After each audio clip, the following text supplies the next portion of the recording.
श्री शिव पुराण श्री रुद्र संहिता तृतीय खंड 27वां अध्याय। पार्वती जी का क्रोध से ब्राह्मण को फटकारना।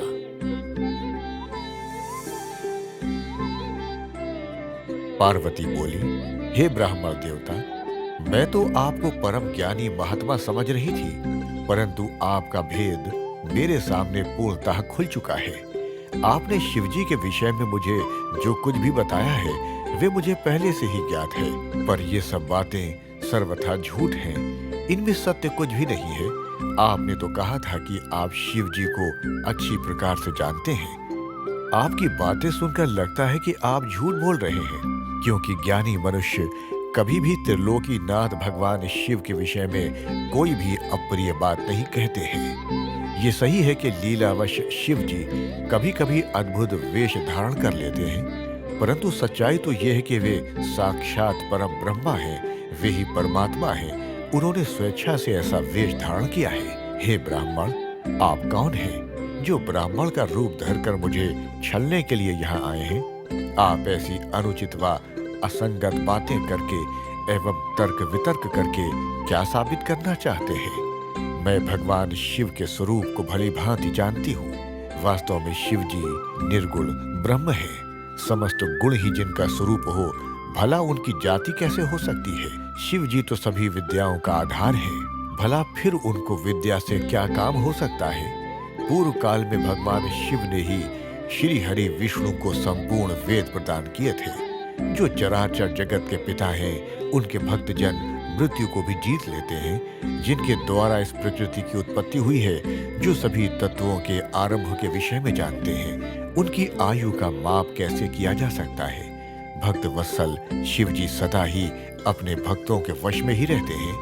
वे अपने भक्तों को प्रसन्न होने पर प्रभु शक्ति, उत्साह शक्ति और मंत्र शक्ति नामक अक्षय शक्तियां प्रदान करते हैं। उनके परम चरणों का ध्यान करके ही मृत्यु को जीता जा सकता है। इसलिए शिव जी को मृत्युंजय नाम से जाना जाता है। भगवान शिव की कृपा प्राप्त करके ही विष्णु जी को विष्णुत्व, ब्रह्मा जी को ब्रह्मत्व और अन्य देवताओं को देवत्व की प्राप्ति हुई है। भगवान शिव महाप्रभु हैं। ऐसे कल्याणमयी भगवान शिव की आराधना करने से ऐसा कौन सा मनोरथ है जो सिद्ध नहीं हो सकता? उनकी सेवा न करने से मनुष्य 7 जन्मों तक दरिद्र होता है। वहीं दूसरी ओर उनका भक्ति पूर्वक पूजन करने से सदैव के लिए लक्ष्मी प्राप्ति होती है। भगवान शिव के समक्ष 8 सिद्धियां सिर झुकाकर इसीलिए नृत्य करती हैं कि भगवान उनसे सदा संतुष्ट रहें। भला ऐसे भगवान शिव के लिए कोई भी वस्तु कैसे दुर्लभ हो सकती है? भगवान शिव का स्मरण करने से ही सबका मंगल होता है। उनकी पूजा के प्रभाव से ही उपासक की सभी कामनाएं सिद्ध हो जाती है।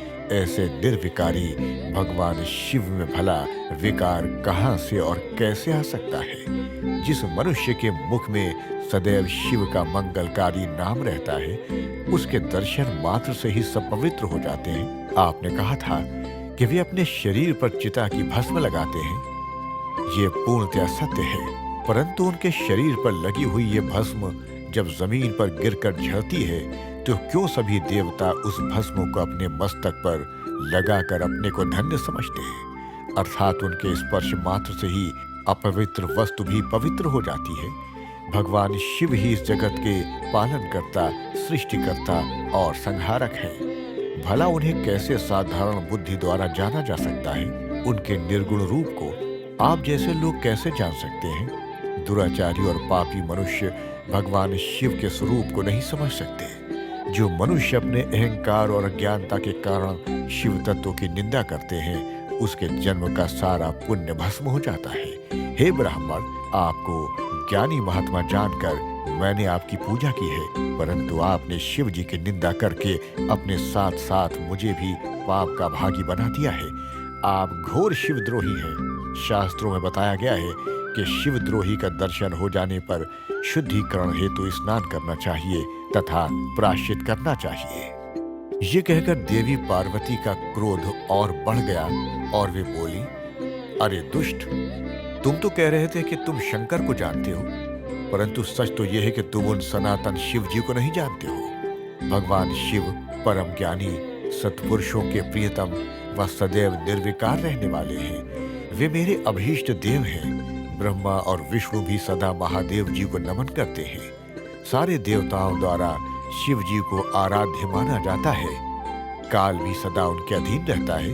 वे भक्त वत्सल शिव शंकर ही सर्वेश्वर हैं और हम सबके परमेश्वर हैं। वे दीन दुखियों पर अपनी कृपा दृष्टि बनाए रखते हैं। उन्हीं महादेव जी को पति के रूप में प्राप्त करने हेतु ही मैं शुद्ध हृदय से इस वन में घोर तपस्या कर रही हूँ कि वे मुझे अपनी कृपा दृष्टि से कृतार्थ कर मेरे मन की इच्छा पूरी करें। ऐसा कहकर देवी पार्वती चुप हो गई और निर्विकार होकर पुनः शांत मन से शिव जी का ध्यान करने लगी। उनकी बातों को सुन ब्राह्मण देवता ने जैसे ही कुछ कहना चाहा, पार्वती ने मुंह फेर लिया और अपनी सखी विजया से बोली, सखी, इस अधम ब्राह्मण को रोको। ये बहुत देर से मेरे आराध्य प्रभु शिव की निंदा कर रहा है। अब पुनः उनके ही विषय में कुछ भला बुरा कहना चाहता है। शिव निंदा करने वालों के साथ साथ शिव निंदा सुनने वाला भी पाप का भागी बन जाता है। अतः भगवान शिव के उपासकों को शिव निंदा करने वालों का वध कर देना चाहिए। यदि शिव निंदा करने वाला कोई ब्राह्मण हो तो उसका त्याग कर देना चाहिए तथा उस स्थान से दूर चले जाना चाहिए। ये दुष्ट ब्राह्मण है, अतः हम इसका वध नहीं कर सकते। इसलिए हमें इसका तुरंत त्याग कर देना चाहिए। हमें इसका मुंह भी नहीं देखना चाहिए। हम सब आज इसी समय इस स्थान को छोड़कर किसी दूसरे स्थान पर चले जाते हैं ताकि इस अज्ञानी ब्राह्मण से पुनः हमारी भेंट न हो। इस प्रकार कहकर देवी पार्वती ने जैसे ही कहीं और चले जाने के उद्देश्य से अपना पैर आगे बढ़ाया, वैसे ही भगवान शिव अपने साक्षात रूप में उनके सामने प्रकट हो गए। देवी पार्वती ने अपने ध्यान के दौरान शिव के जिस रूप का स्मरण किया था, शिव जी ने उन्हें उसी रूप के साक्षात दर्शन करा दिए। साक्षात भगवान शिव शंकर को इस तरह अनायास ही अपने सामने पाकर गिरिजा नंदनी पार्वती का सिर शर्म से झुक गया। तब भगवान शिव देवी पार्वती से बोले, हे प्रिय, आप मुझे यहाँ अकेला छोड़कर कहाँ जा रही हैं? देवी, मैं आपकी इस कठोर तपस्या से अत्यंत प्रसन्न हुआ हूँ। मैंने सभी देवताओं एवं ऋषि मुनियों से आपकी तपस्या और दृढ़ निश्चय की प्रशंसा सुनी है। इसलिए आपकी परीक्षा लेने की ठानकर मैं आपके सामने चला आया हूँ। अब आप मुझसे कुछ भी मांग सकती हैं, क्योंकि मैं जान चुका हूँ कि आप अप्रतिम सौंदर्य की प्रतिमा होने के साथ साथ ज्ञान, बुद्धि और विवेक का अनूठा संगम है। आज आपने अपने उत्तम भक्ति भाव से मुझे अपना खरीदा हुआ दास बना दिया है। सुस्थिर चित्त वाली देवी गिरिजा, मैं जान गया हूं कि आप ही मेरी सनातन पत्नी हैं। मैंने अनेकों प्रकार से बार बार आपकी परीक्षा ली है। हे देवी, मेरे इस अपराध को आप क्षमा कर दें। हे शिवे, इन तीनों लोकों में आपके समान अनुरागणी कोई न है, न थी और न ही कभी हो सकती है। मैं आपके अधीन हूँ। देवी, आपने मुझे पति बनाने का उद्देश्य मन में लेकर ही ये कठिन तपस्या की है। अतः आपकी इस इच्छा को पूरा करना मेरा धर्म है। देवी, मैं शीघ्र ही आपका पाणी ग्रहण कर आपको अपने साथ कैलाश पर्वत पर ले जाऊंगा। देवाधिदेव महादेव जी के इन वचनों को सुनकर गिरिजानंदिनी पार्वती के आनंद की कोई सीमा नहीं रही। वे अत्यंत प्रसन्न हुई। हर्षातिरेक से उनका तपस्या करते हुए सारा कष्ट पल में ही दूर हो गया। उनकी सारी थकावट तुरंत ही दूर हो गई। पार्वती अपनी तपस्या की सफलता और त्रिलोकीनाथ भक्त वत्सल महादेव जी के साक्षात दर्शन पाकर कृतार्थ हो गईं और उनके सभी दुख क्लेश पल भर में ही दूर हो गए।